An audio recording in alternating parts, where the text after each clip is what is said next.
اوس د خدمت او د یووالي وخت دی، اوس د وطن د جوړونې وخت دی. خیر سره د غزني ولایت قرهبا ولسوالۍ د ابراهیم خیلو کلي ته تر یو ساعت پورې راغلي یو. انشاءالله یو کوچنۍ مرکه ورسره کوو او د خپل ژوند مشکلات ځینې پوښتو.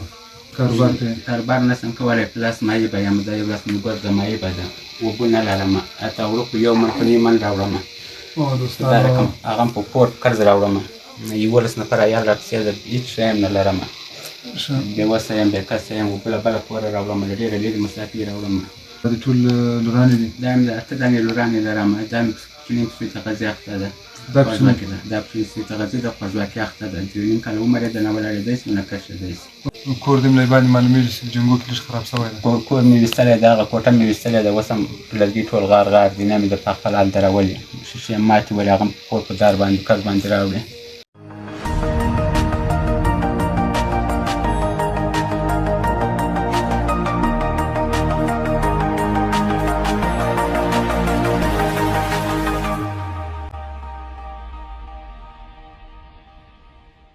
السلام علیکم. د خدمت خیره بنسټ ګرانو لیدونکو، خدای دې وکړي چې روغ جوړ یاست.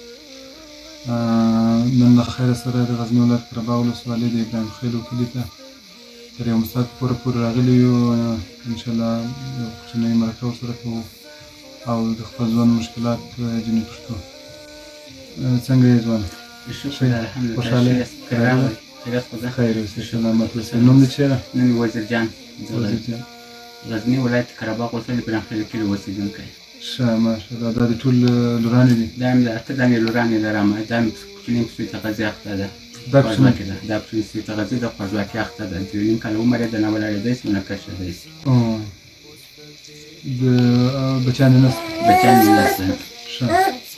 د ژوند مشکلات، څه کاروبار کوې؟ کاروبار نشم کولی، پلاس مایبه یم، دا یو لاس ملګر د مایبه ده، اوبه نه لرم، حتی وړوکو 1 من په نیمه من راوړم، دا رقم هغه هم په پورت قرض راوړم، 11 نفر عیال راپسې ده، هېڅ شی هم نه لرم، بېوسه یم، بېکسه یم، اوبه له بله کوره راوړم، له ډېره لرې مسافې راوړم، د ګرګو غذا په کور کې نه لرم، ټول دغسې کوچنیان راته ناست دي، نور څوک نه لرم، ډېر الله پاک، نه مځکه لرم، نه نمک لرم، نه باغ لرم، دغه 2 کوټې لرم، نور هېڅ شی نه لرم. کور کې بمبه برمه چې نشته؟ هېڅ شی نه لرم.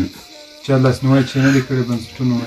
د خیره بنسټ یو مخکې یو پارسل وړو، یو پارسل وریځې راکړې ولې، بیا چا کومک نه دی راسره کړی، ماسکې وکړې، ماسکې پاتې یم، نه دي راکړي. ښه. کور دې مې باندې معلومېږي چې جنګو کې لږ خراب شوی ده؟ کور مې ویستلی ده، هغه کوټه مې ویستلی ده، اوس هم لرګي ټول غار غار دي، نه مې د په خپل حال درولي، ښیښې یې ماتې ولې، هغه هم کور په دار باندې قرض باندې راوړي.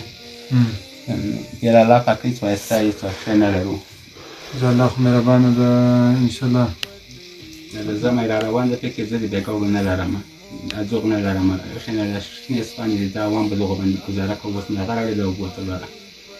خدای خو مهربانه ده. دوستانو موږ هم دې فامیل ته په ادرس باندې راغلي یو، نو اوس یې کتو له ډېر لرې په کراچۍ کې په بشکو کې اوبه راوړي، کور کې دومره اوبه نشته چې دوی استفاده نه وکړي، نو هره ورځ ډېره مشکله ده، سهار او ماښام له بل ځایه له ډېر لرې ځایه اوبه راوړي، بیا استفاده ځینې کوي.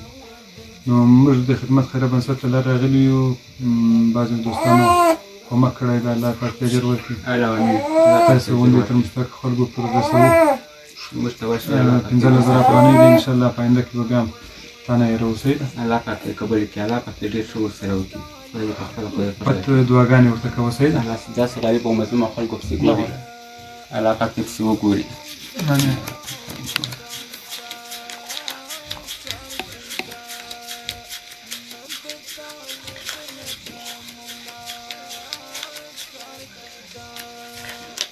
₹15,000 د خیره بنسټ لخوا ماته د ضعیف مددګار چې ډېر مددګار چې کومک راسره وشو، ماته ورسېدي، الله پاک دې دوی ته اجر ورکړي، الله پاک دې قبول کړي ځینې زموږ غریبان کړو، او زه په آینده کې نو دې کې داسې امید لرم او تمه کوم چې زما مظلوم عیال پسې وګوري.